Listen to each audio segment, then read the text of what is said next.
Well, Chase Elliott was back in the car this weekend after serving his one-race suspension for wrecking Denny Hamlin at the Coca-Cola 600. One of the things Chase talked about this weekend is the stop and start season he's kind of had. I'm talking to two drivers. Give me a sense of just how difficult that is. Start with you, Jeff. Well, it's a huge challenge because the way a race team works is you build on week after week after week.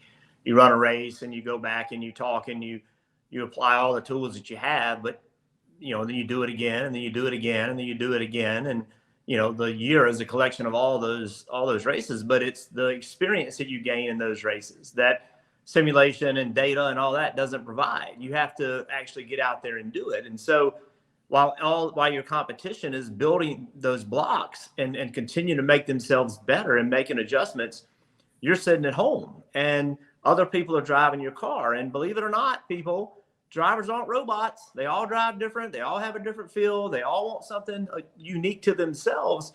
And so somebody else driving your car is not the same thing. The team doesn't learn at the same level. So a very challenging year for Chase and his team. They have 10 weeks to get it done. And it's going to be a difficult 10 weeks because everybody they've been competing against has that experience that they're giving up.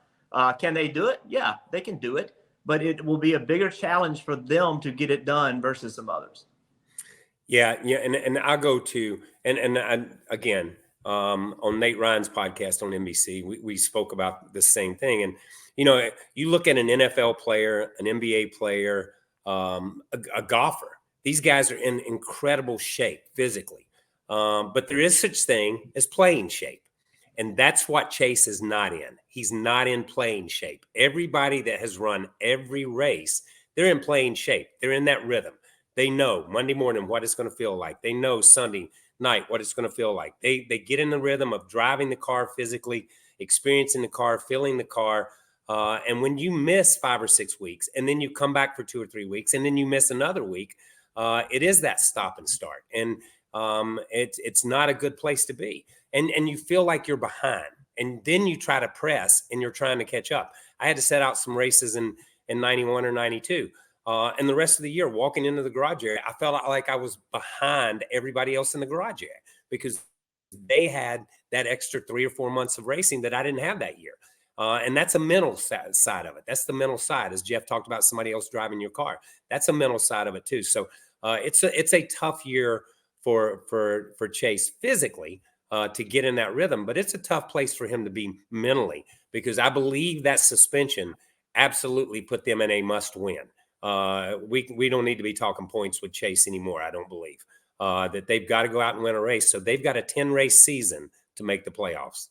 Well, on that point then, Kyle, and I'll also ask you this, Jeff, but we'll start with Kyle, is just what kind of concern would you have if you're a Chase Elliott fan needing to see your driver win one race in the next 10 to make the playoffs because he's so far back in points? Obviously, you've got the Chicago Street Course race July 2nd on NBC. Nobody knows what will happen there.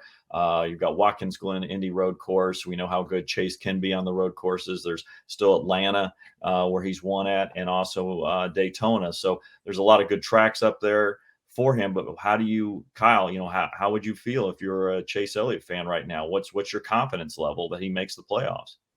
Listen, I'm sweating. I am, because I haven't seen him run even before the accident. I've just not seen him run this year any time where I felt like they were capable of winning a race. And I'm sorry. They've had moments of brilliance. They've had moments when they've made stuff happen.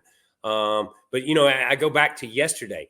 That staying out was a Hail Mary. That's all they had. That's all they had. They knew they had to win a race, and they stayed out. At the same time, you can look at it from the other side of the coin and say, hey, we didn't have a snowball's chance. We had to do something and they got a 5th place finish out of it.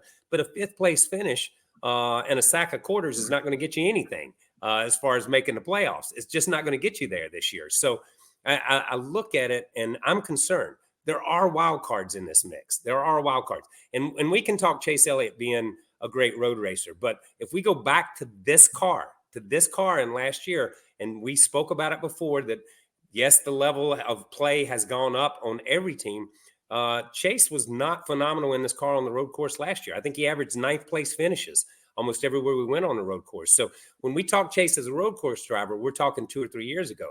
It felt like this week that Hendrick sent their best road course team to Europe because they didn't bring it to Sonoma because none of the Hendrick cars ran good on the road courses. So that's not even a place that I think that they can circle and say that's a place we have a shot at winning.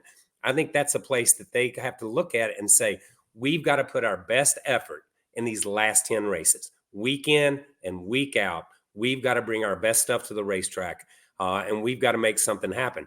And that's tough. That is tough in this day and time, going against the teams that they have to go against.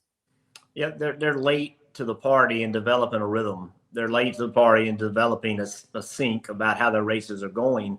And then you get off weekend. Like, that's the worst case scenario, in my opinion, for this team, is they just got a race underneath their belt. Alan did a good job of calling the race. Chase did a good job of making something out of it. They got a 5th place finish, and then they get another weekend off. And, you know, it's they need a rhythm.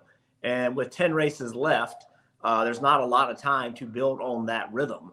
Their year, it kind of sounds weird, but their year is kind of starting when we go to Nashville. That's kind of the start of their year. That's how disruptive it has been. So I'm concerned. I mean, if I'm a Chase Elliott fan, I'm looking at it knowing they're going to have to be their best, their very best to win a race. It's that competitive today. And is it feasible that they can be their very best spotting the field, the number of races that they're spotting them? It's going to be a big challenge. Listen, Alan and Chase are very capable. There's no doubt about that. They're very capable, but they're going to have to get that rhythm and get it pretty quickly. Hi, I'm Parker Kligerman. For more access like this from Pit Road, be sure to click and subscribe to the Motorsports on NBC YouTube channel.